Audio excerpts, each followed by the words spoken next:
Assalamualaikum warahmatullahi wabarakatuh. Halo semua, saya Nisalia. Kali ini saya akan mendampingi Anda membahas materi Undang-Undang Dasar Negara Republik Indonesia tahun 1945, perumusan dan pengesahan. Video ini merupakan video bagian pertama.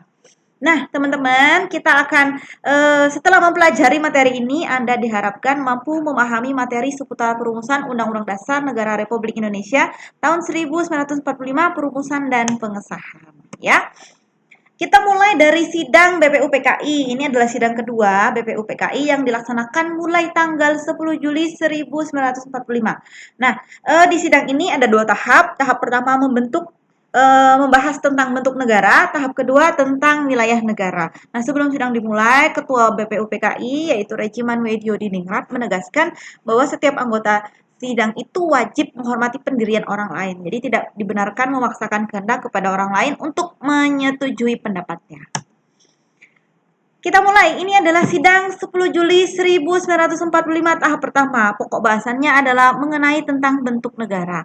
Nah, mengenai bentuk negara, Muhammad Yamin mengungkapkan secara umum di dunia itu ada dua bentuk negara. Yang pertama adalah monarki, yang kedua adalah republik. Monarki ini adalah negara kerajaan. Jadi yang memerintah itu adalah raja, kemudian keturunannya. Yang kedua adalah republik. Nah, republik ini adalah pemerintahan yang mendapatkan mandat dari rakyat. Gitu ya.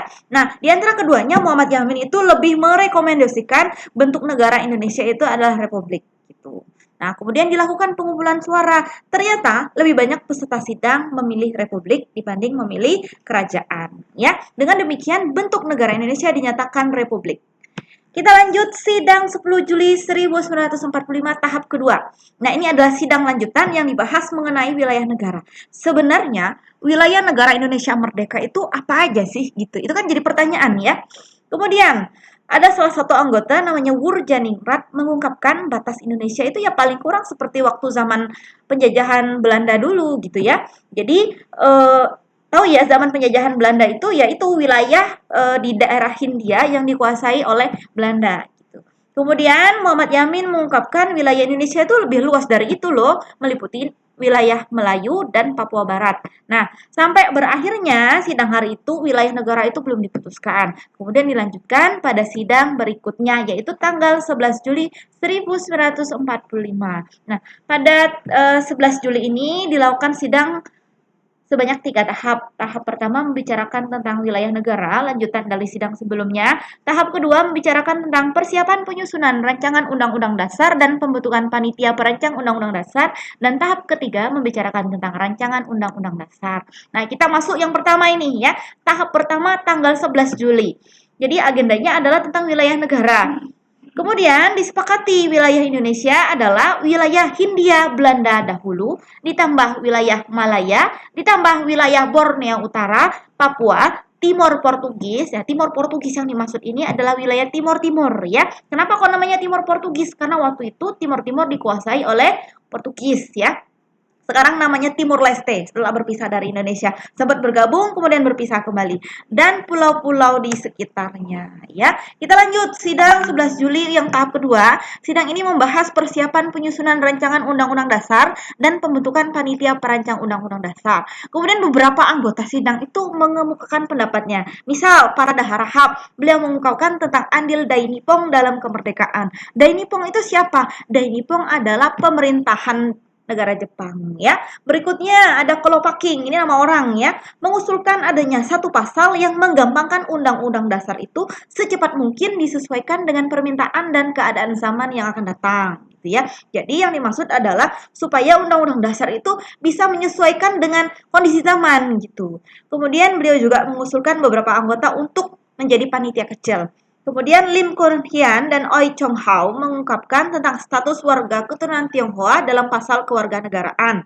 Berikutnya, Wang Sonagoro membicarakan tentang penduduk. Jadi penduduk Indonesia itu siapa aja gitu. Ini harus ada kriterianya. Kemudian Muhammad Yamin mengusulkan pembentukan panitia perancang undang-undang selekasnya, menyatakan mukadimah undang-undang dasar sebagai gentle agreement. Mukadimah ini adalah pembukaan itu ya. Nah, gentle agreement ini apa? Gentle agreement adalah kesepakatan para pendiri negara. Nah, istilahnya adalah gentle agreement. Kemudian Muhammad Yamin juga mengungkapkan Declaration of Right and Independence ya dalam Undang-Undang Dasar. Jadi apa nih Declaration of Right and Independence? Ini adalah tentang hak asasi manusia, gitu ya. Kemudian membicarakan susunan pemerintah Republik, presiden dan wakil presiden, Majelis Permusyawaratan Rakyat, Balai Agung dan Mahkamah Tinggi, Kementerian serta susunan negara kesatuan. Ya, kemudian ada Wiranata Kusuma menyerahkan anggaran dasar negara Indonesia kepada panitia kecil.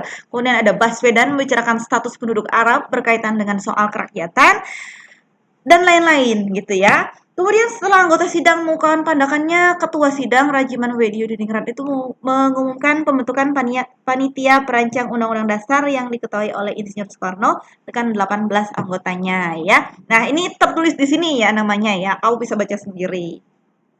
Selain itu juga dibentuk Panitia Pembelaan Tanah Air dan Panitia Keuangan dan Ekonomi. Berikut kita lanjut ke sidang 11 Juli 1945 tahap ketiga. Nah, rapat tahap ketiga merupakan rapat panitia hukum dasar dipimpin oleh Insinyur Soekarno dengan 18 anggotanya tadi ya.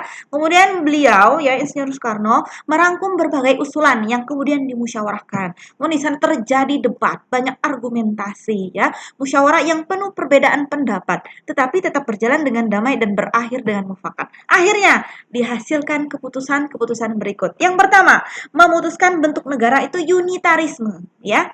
Kemudian yang kedua, kepala negara di tangan satu orang yaitu presiden. Yang ketiga, membentuk panitia perancang Declaration of Right yang beranggotakan Ahmad Subarjo, Sukiman, dan Parada Harahap dan membentuk panitia kecil perancang Undang-Undang Dasar. Ya, kita lanjut sidang tanggal 13 Juli 1945. Nah, ketua sidangnya tadi ya, Insinyur Soekarno itu mulai membuka, kemudian mempersilahkan panitia kecil untuk membacakan laporannya. Ya, kemudian eh, disampaikanlah yang pertama, kedaulatan dilakukan oleh Badan Permusyawaratan Rakyat yang bersidang sekali dalam 5 tahun ya. Dalam perkembangannya Badan Permusyawaratan Rakyat ini dikenal dengan nama Majelis Permusyawaratan Rakyat ya. Ya memang 5 tahun sekali itu ya. Tapi minimal bersidang sekali dalam 5 tahun ya. Tapi umumnya 2 kali, yaitu pertama pada saat pengangkatan presiden, yang kedua saat penurunan presiden gitu ya.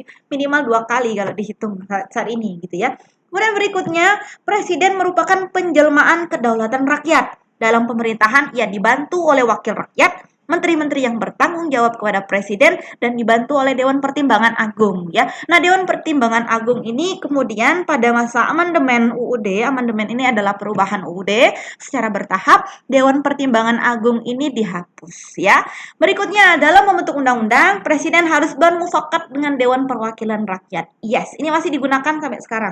Jadi undang-undang itu kalau terbentuk pasti ada kesepakatan dari presiden dengan DPR gitu ya. Berikutnya, atas dasar Undang-Undang Dasar, hak-hak dasar tidak perlu dimasukkan. Kemudian ketua sidang mempersilakan anggota mengajukan usulan. Ternyata ada banyak usulan ya. Antara lain berkaitan dengan isi Undang-Undang Dasar, bentuk dan kedaulatan negara, lambang negara, negara kesatuan, sebutan Majelis Permusyawaratan Rakyat, dan membentuk panitia penghalus bahasa. Kenapa kok harus menggunakan panitia penghalus bahasa? Ya supaya enak dibaca dan tidak menimbulkan persepsi yang bermacam-macam gitu ya. Nah, panitia penghalus bahasa ini terdiri atas Husein Jayadiningrat, Agus Salim, dan Profesor Dr. Supomo ya. Kita lanjutkan sidang 14 Juli. Nah, di sidang 14 Juli ini merupakan rapat besar bertempat di Gedung Chuo Sang-in dengan agenda pembicaraan terhadap kemerdekaan dipimpin oleh Rajiman W. Diningrat ya. Kemudian di dalam sidang tersebut Insinyur Soekarno memberikan laporan. Yang pertama, pernyataan Indonesia Merdeka. Yang kedua, pembukaan Undang-Undang Dasar disepakati diambil dari Piagam Jakarta. Yang ketiga, Undang-Undang Dasarnya sendiri, batang tubuhnya, jadi batang tubuh itu adalah pasal-pasal berjumlah 42 pasal ya. Dari pasal-pasal tersebut ada 5 pasal aturan peralihan dengan keadaan perang serta 1 pasal aturan tambahan. Berikutnya, sidang 15 Juli, ini juga masih rapat besar di Gedung Chuo Sang-in. Agenda pembicaraannya masih melanjutkan rancangan Undang-Undang Dasar. Kemudian, Rajiman W. Diningrat ini meminta Insinyur Soekarno menerangkan hal-hal yang sekiranya perlu disampaikan. Ya, kemudian Insinyur Soekarno mengatakan, jadi rancangan Undang-Undang Dasar dengan kedaulatan rakyat, bukan kedaulatan individu. Kedaulatan rakyat, sekali lagi saudara-saudara, bukan kedaulatan individu ya. Artinya apa? Undang-undang dasar itu adalah untuk kepentingan rakyat gitu, bukan untuk kepentingan individu, bukan untuk kepentingan seseorang, bukan untuk kepentingan satu keluarga. Gitu ya. Nah, pidato tersebut mendapat tanggapan yang sangat meriah gitu ya. Dalam sidang ini ternyata masih belum tercapai kebutuhan suara. Jadi ditunda lagi ke esok harinya pukul 10 ya, tanggal 16 Juli 1945. Nah, masih melanjutkan pembahasan rancangan Undang-Undang Dasar ya. Tempatnya juga masih sama di Gedung Chuo Sang In. Kemudian Insinyur Soekarno ini maju berpidato atas permintaan dari Rajiman Weddiudiningrat. Inti dari pidato Insinyur Soekarno adalah mengajak seluruh rakyat untuk berjiwa besar, berkorban demi bangsa dan negara, sehingga perbedaan antara golongan dalam sidang ini berujung mufakat. Mufakat itu artinya apa?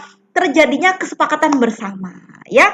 Nah, pada saat dilakukan sidang, setelah berunding, memilah, menimbang, akhirnya tercapailah mufakat. Kesepakatan bersama rumusan rancangan undang-undang dasar ya. Nah, ini terjadi di akhir sidang.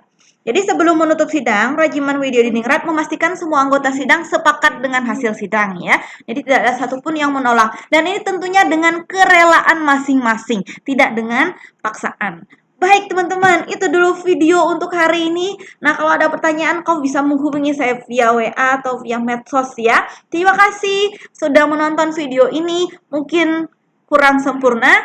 Semoga kita bisa ketemu langsung ya, supaya menjelaskannya itu lebih enak dan kita bisa diskusi lebih lanjut. Terima kasih. Assalamualaikum warahmatullahi wabarakatuh.